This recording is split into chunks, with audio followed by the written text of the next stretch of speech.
नकुल द्रव्य के संपादन में, जब ऐसे बड़े बड़े यज्ञ होते हैं तो उसमें धन की भी आवश्यकता होती है, उसको भी कलेक्शन करना होता है। कलेक्शन करने वाला ईमानदार होना चाहिए। जितनी ईमानदारी से हम अपने काम में एक पैसा भी उसमें से न लगाएं, आना जाना है, कुछ भी करना है, लेकिन अपने लिए नहीं करना है उसको, तो ऐसा यज्ञ सफल होता है।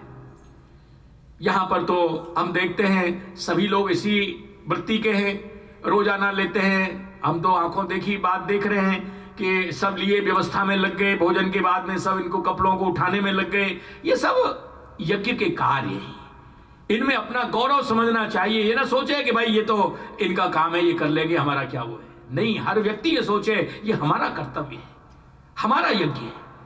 जितनी अपनेपन की भावना रखेंगे यज्ञ का, उसी परसेंटेज में उसको फल मिलेगा। गुरुओं की सेवा करना यह भी कठिन काम है।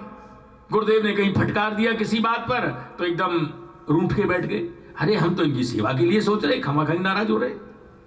ऐसा व्यक्ति भी गुरुओं की सेवा नहीं कर सकता।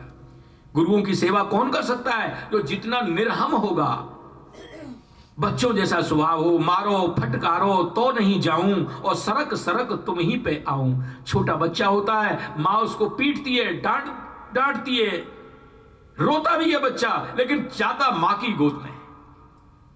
ऐसा निर्हम भाव होना चाहिए। सबने अलग अलग सेवाएं ली। कृष्ण बोले युधिष्ठिर से, बड़े भैया हमको भी कुछ सेवा। बोले जनार्दन तुमको कोई क्या सेवा दे सकता है, तुम अपने आप अपनी इच्छा से ले लो, जो सी देख लो, जो सी सेवा ना बाकी हो, वैसे सब व्यवस्था हो चुकी है। तो श्री कृष्ण ने अपनी इच्छा से ऐसी सेवा ली जहां किसी का ध्यान ही नहीं जा सकता। आए हुए अतिथियों के चरण धोया करते थे, उस चरणामृत को पीते थे, झूठी पत्तलों को अपने हाथ से फेंका करते थे। झूठी पत्तल फेंकना, झूठे बर्तनों को मांजना।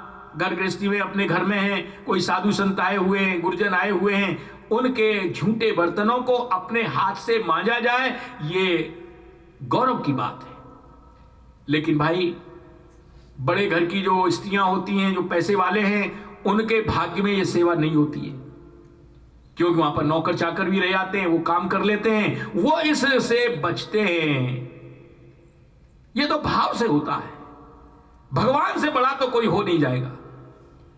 भगवान इतने बड़े होकर के और स्वयं कैसी छोटी सेवा ले रहे हैं कि उन सबके चरण धो रहे हैं और उनके झूठे बर्तनों को फेंक, झूठे पत्तल धोना उनको फेंक रहे हैं।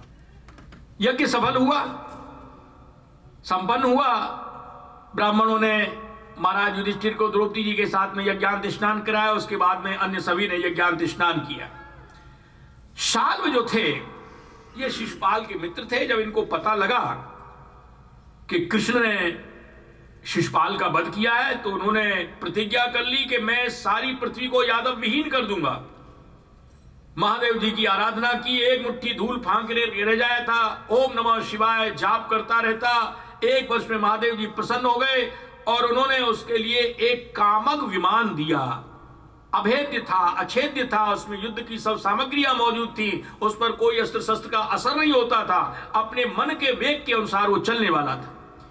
उसने उस विमान पर चढ़ करके द्वारकापुरी के ऊपर चढ़ाई कर दी। उस समय कृष्ण इंद्रप्रस्थ में थे, प्रद्युम्न जी ने मुकाबला किया, बड़ा घमासान युद्ध हुआ। 27 दिन हो गए युद्ध होते होते। अंत में जब श्री कृष्ण को पता लगा तो वो भी वहां आ गए सेना लेकर के, हमारे बहुत से यदुवंशी मारे जाएंगे। ये बड़ा मायावी था।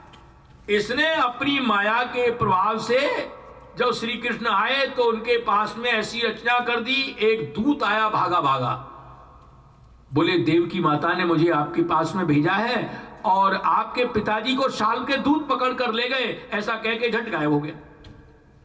थोड़ी देर के बाद में शाल्व ने माया से बने हुए वसुदेव जी बना दिए, एक हाथ पकड़े हुए और एक हाथ में तलवार लेकर के बोला यही तुम्हारे पिता हैं, इन्हीं के लिए तुम जीवित हो, अभी तेरे पिता के मैं टुकड़े किए देता हूं सिर के तलवार से, तेरे में सामर्थ्य हो तो बचा।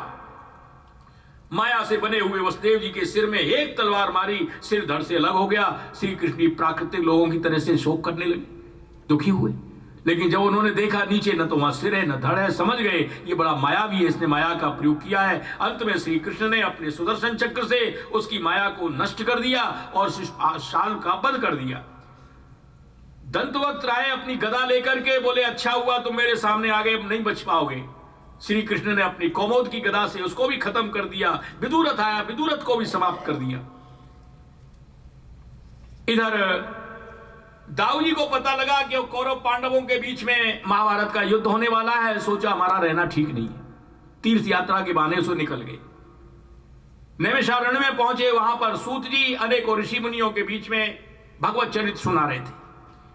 दाऊजी को आए हुए देख करके सब ऋषि मुनि उठ खड़े हुए, लेकिन सूत जी वहां पर बैठे रहे।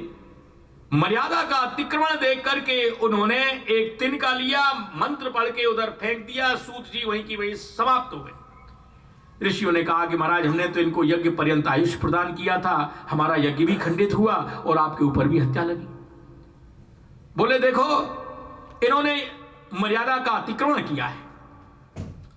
ऐसे धर्मध्वजी सामान्य लोगों से ज्यादा पाप के भागीदार होते हैं और ऐसे धर्मध्वजियों का वध करने के लिए ही मेरा अवतार हुआ है, यद्यपि मैं इनको जीवित भी कर सकता हूं। बोले महाराज आप ऐसी कृपा करिए कि हमारा यज्ञ भी पूरा हो जाए, आपकी बात भी अन्यथा न हो। इनके पुत्र थे, उनको उन्होंने सब विद्याओं से युक्त कर दिया, यज्ञ बंद नहीं होने दिया, यज्ञ शुरू हो गया।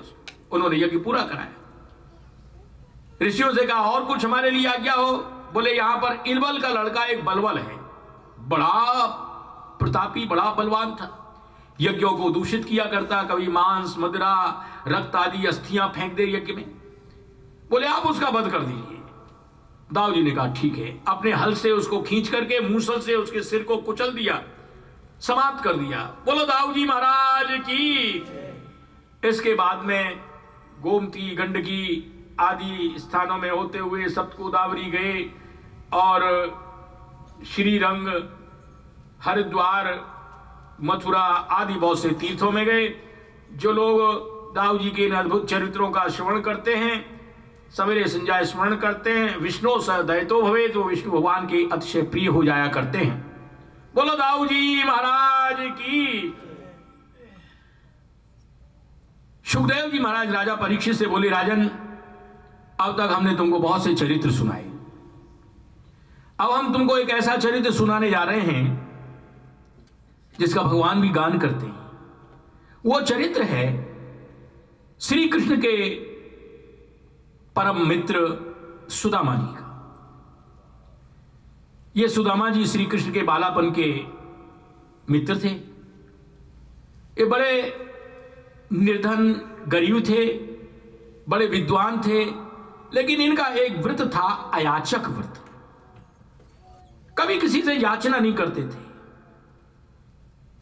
10-10, 12-12 दिन व्यतीत हो जाए, घर में एक दाना भी नहीं, केवल जल पी करके रह जाए। इनका विवाह हुआ, पत्नी का नाम था सुशीला, वो भी बड़े शील स्वभाव की थी। मन में प्रसन्न रहती कि हमारा सौभाग्य, हमको ऐसे पति मिले हैं। आजकल की होती तो डाइवोर्स दे देती और कहती कि ब्याह किए बिना का नाक फटी पड़ रही थी, जो दूसरी लड़की का जीवन बर्बाद किया, जब तुम्हारे पास कुछ नहीं थे तो काय को किया था ब्याह। लेकिन वो बड़ी पसंद है कि हमारा कैसा सौभाग्य है कि हमको ऐसे पति प्राप्त हुए हैं जो हर समय प्रभु के चिंतन में, भगवान के गुणगान में रहते हैं। समय व्यतीत होता गया।